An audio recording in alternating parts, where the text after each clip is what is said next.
All right, the first thing we're going to start with is using this old saw blade to make the axe head. This is a 10-inch table saw blade, which I was no longer going to use because it's too old. Apparently it makes good blades, so we'll find out. I do end up doing a proper heat treat in this video as well, just so you're aware. So this is 3.5 inches wide, 6 inches long, and I curve around this bottom part here to avoid that little hole at the bottom. I am going to be cutting this out with an angle grinder because a lot of people do that and it seems to work just fine. So let's go ahead and find out.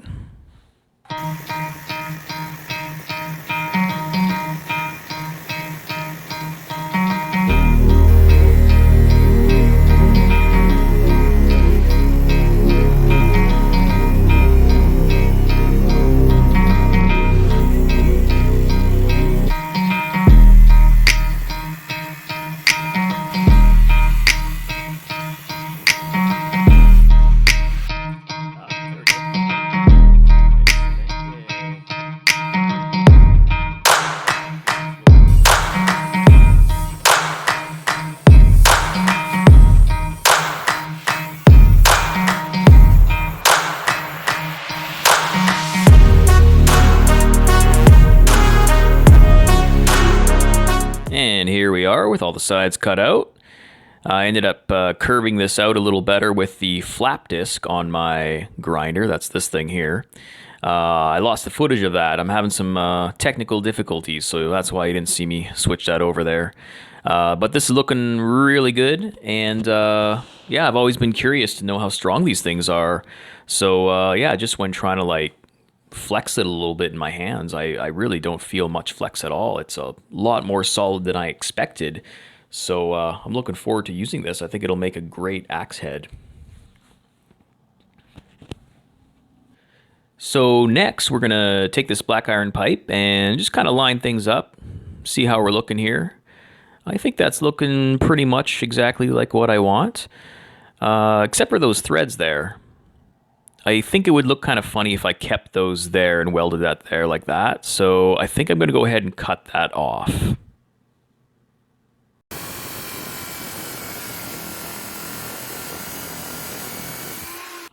Well, that was pretty easy. The bar got pretty hot, so I had to let it cool down for a little while there. But yeah, let's just take a look at how this is looking here. I think that's looking really nice with those threads cut off. So next we're going to use the crowbar and figure out how to weld that on top. I will be using some masking tape to trace out the shape that I want cut out of this crowbar. As you can see, I've done that right here. And yeah, we'll cut that out with the angle grinder. And then we'll probably just smooth everything out with the belt sander.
And this is a beveling jig that I made. This is something that I use to cut the bevel into the axe head. This is the first time I've made something like this and used something like this, and I gotta say, I'm very impressed and I'm happy I did it.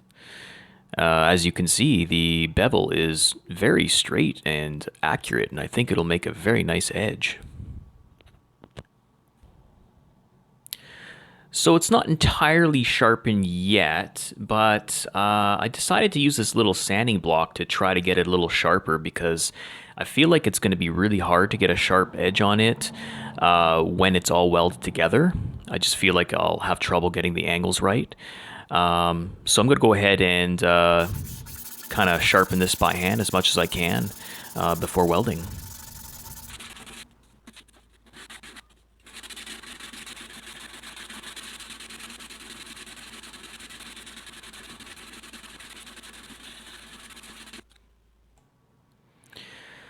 Whew, oh my, okay.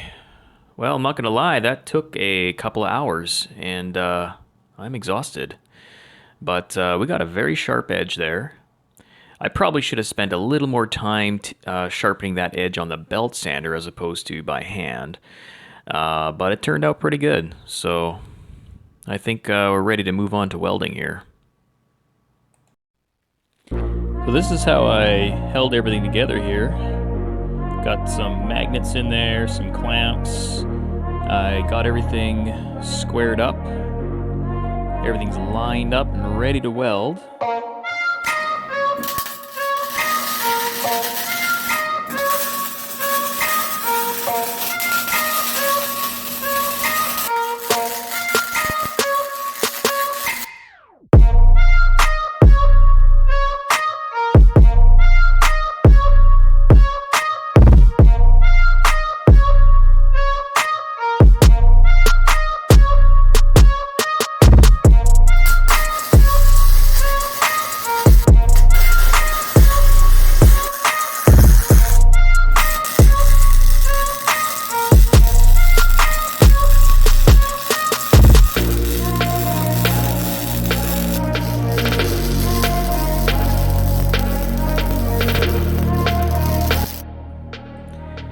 And there it is, all welded up.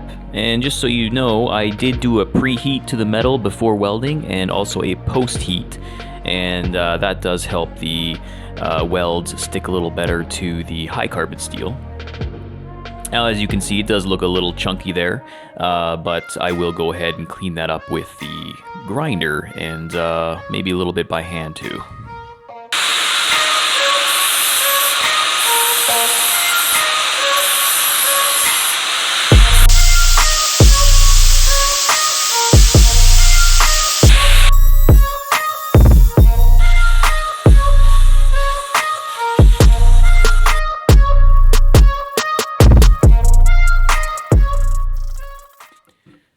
So here's what we're left with after the grinding. Not bad. A lot less chunky. I'm not going to be polishing this because I think I prefer the black scaly look. So we're gonna put that back in the forge to get that look. There's also another reason we're gonna put it back in the forge, and that is to anneal all of the welds. So annealing is a process of taking a hardened metal and making it soft. And the reason we're going to do that is because welding high carbon steel makes the welded portion and the metal around it very brittle and prone to cracking and breaking, or even just popping off completely.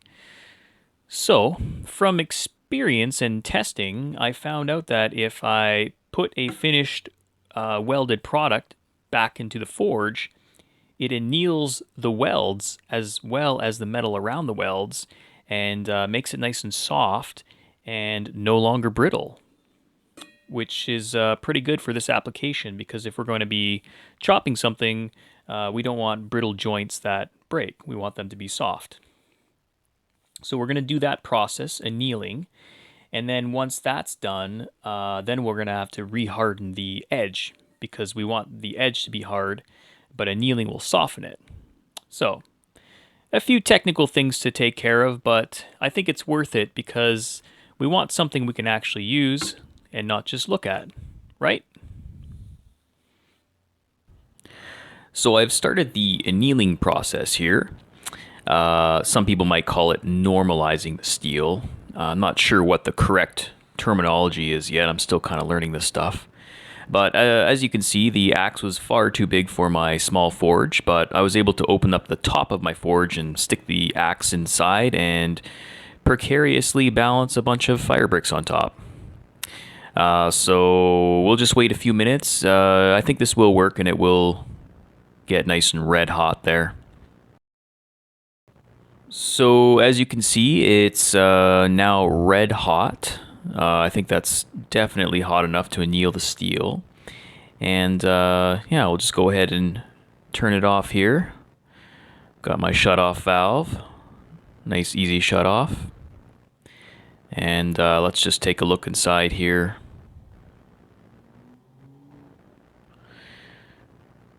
So I don't know if you can see that on the camera, but the actual welds themselves and everything around is red hot. And that's exactly what I was looking for. So to anneal properly, we need to let it cool down slowly, not quickly. So I'm just going to leave it in here for a couple hours to cool down to room temperature. And here we are. It has completely annealed. And the next step will be quenching. So I'm actually going to do a two-part quench because this thing is quite large. I'm going to start with the crowbar section, quenching that, and then I'm going to reheat it and quench the blade. But I'm going to focus mostly on quenching the edge of the blade.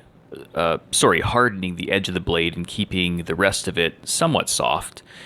And I will be using a magnet to test when it's ready to be quenched. So here I am just getting my gloves on and getting ready to quench things. That's my lovely wife there. She's decided to come help me out. Very nice of her. Thank you. And there we go. So like I said, I did do the magnet test, and so it was demagnetized by the time I quenched it. And it did pass the file test with flying colors. You can probably hear that there. Very nice, very nice. Super happy with that.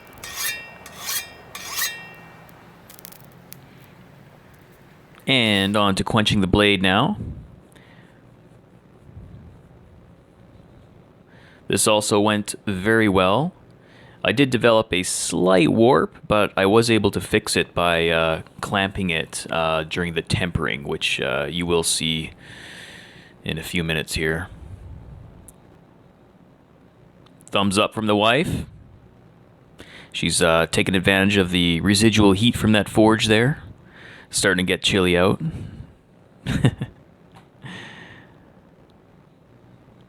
And let's do the file test.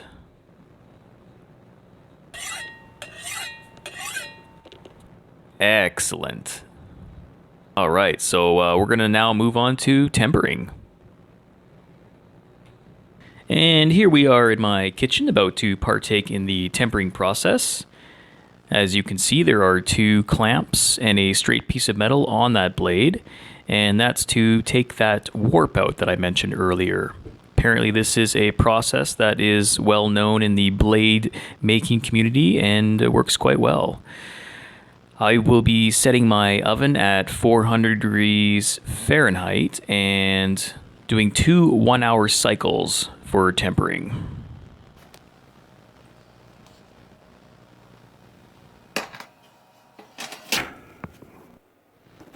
So the tempering went well. I forgot to film myself removing the axe from the oven, but everything went according to plan, and the warp actually took care of itself with that clamping system. I was very impressed.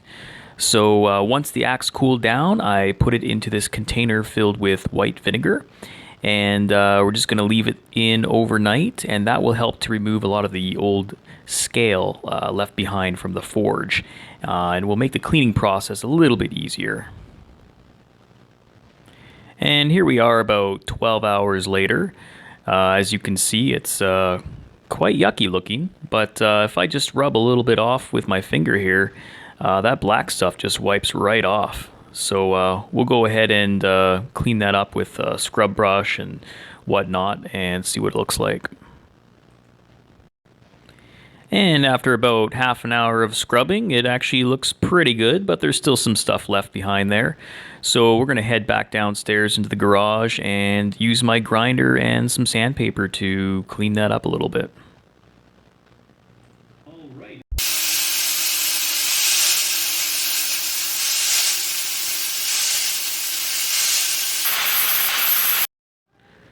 All right, that looks better. It's definitely not a perfect polish, but that's okay because we're going to be painting part of it. I will just be keeping the blade and the tip of the crowbar exposed. And I also decided that it was probably a good time to sharpen this thing up, see how good of an edge we can get. And we got a very, very sharp edge, so I will be demonstrating that later on, so stay tuned. So let's go ahead and paint this thing up. So for the paint, I'm just using a generic can of flat black spray paint. I believe it's a rust paint of some kind, so it should be fairly durable. I taped up the edges of the blade and the crowbar and just went ahead and started spraying. Fairly self-explanatory, I think. And next we're going to be working on the handle, and I'm actually going to be using an old bike inner tube for this. These can actually make really nice grips, and I will show you how I do that. So the first thing you need to do is just wash your rubber with some hot soapy water. They can be pretty grimy sometimes. And then you just cut along one of these rubber ridges that you see in the tire, because those usually run along the entire length of the tire. And you get a nice straight cut by doing that. So I just do that with basic kitchen scissors. Nothing too complicated there. And I ended up with two pieces, one wider and one narrower. I'll be using the wider one, and the narrower one I will be using for a future project. And we've got several feet here, so it's nice and long and should be plenty for this project. And this is what everything's looking like so far. The paint is still drying, so I haven't removed the masking tape, but it's not too tacky, so we can go ahead and start wrapping that handle. Got some hockey tape here. That's just your generic hockey tape, nothing fancy. And I like to start by clipping the corners off one end of the rubber, and that's the end that I'm going to be starting the wrap with. So the first thing I like to do is cut off a piece of tape and put it aside for later. My hands are usually full near the end, so I like to have that prepared. And then I'm going to start my wrap near the base of the axe head because I want it to go along the entire length of the handle there. And basically I just hold it on with one finger and start wrapping it around. It sounds simple, but it can take you a try or two to get things correct here. You don't need tape at the beginning because once the rubber wraps around itself, it will hold itself in place, so that's kind of nice. The next challenge will be getting the angle of the spiral correct, or just the way that you like it. And you will have to overlap the rubber on the way down. In this case, I'm overlapping around a 1/4 inch.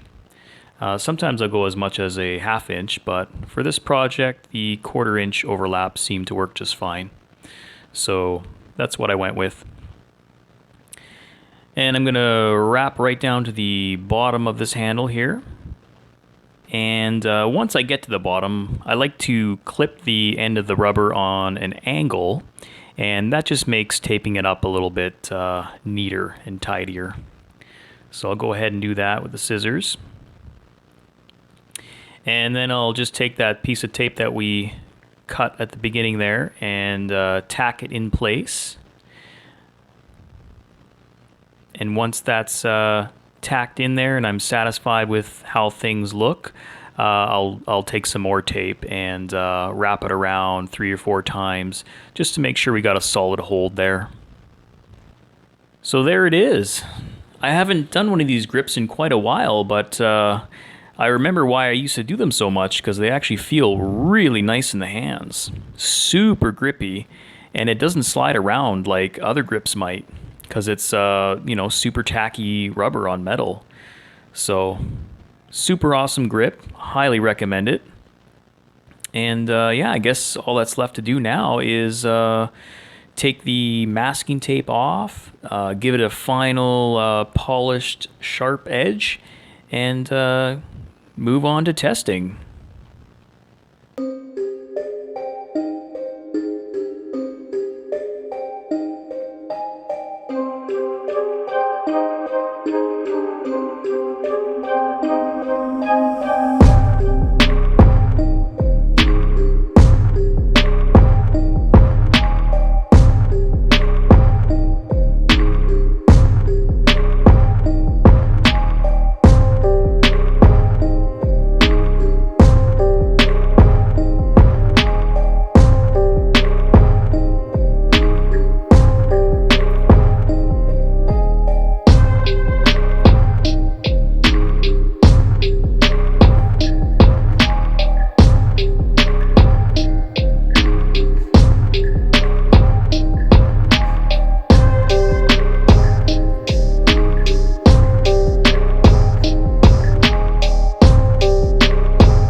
Thank you for watching, everyone. I had a blast building and testing this axe.